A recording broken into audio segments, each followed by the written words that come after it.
I often talk about the importance of intuition and the importance of connecting with your intuition as you embark on your journey of recovery from anxiety. A common complaint that I hear from clients and from women who get in touch with me is, that's great, you're telling me that I need to focus on my intuition, I need to listen to my inner voice. My inner voice is my anxious voice. My inner voice tells me negative things all the time.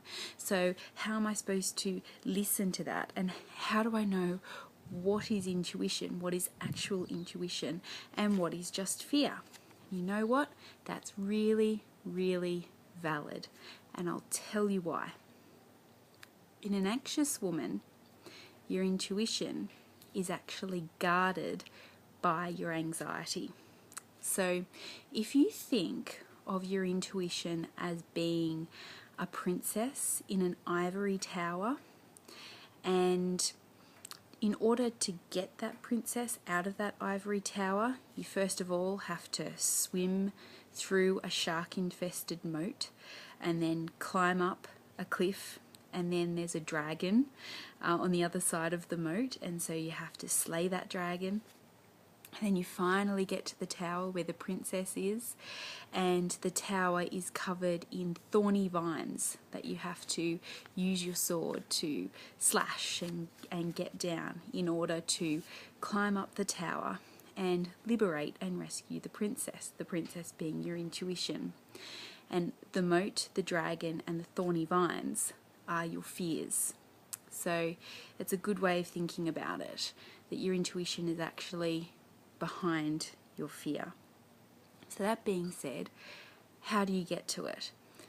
I think the thing that you need to remember is that when you ask yourself a question or when you try to connect with your intuition, the first thing that your brain's going to do is try and defend you. So it's going to give you the most fearful thoughts up front. It's going to probably slog it at you. You might get a panic attack or you might get an anxiety attack the first few times you try to do it.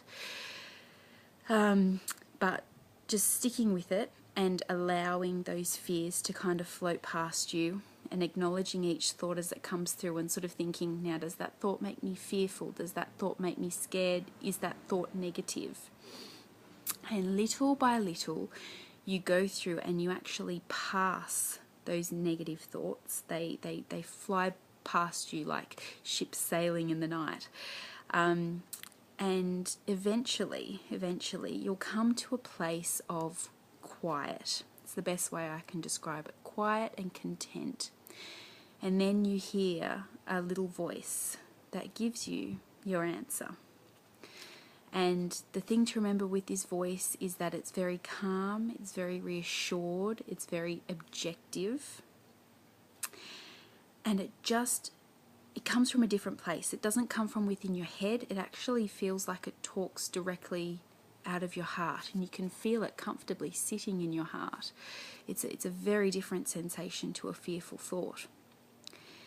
And then once you get there, and it might take a few minutes and it might take a bit of work to move through that fear, but definitely connecting with that intuition is worth it.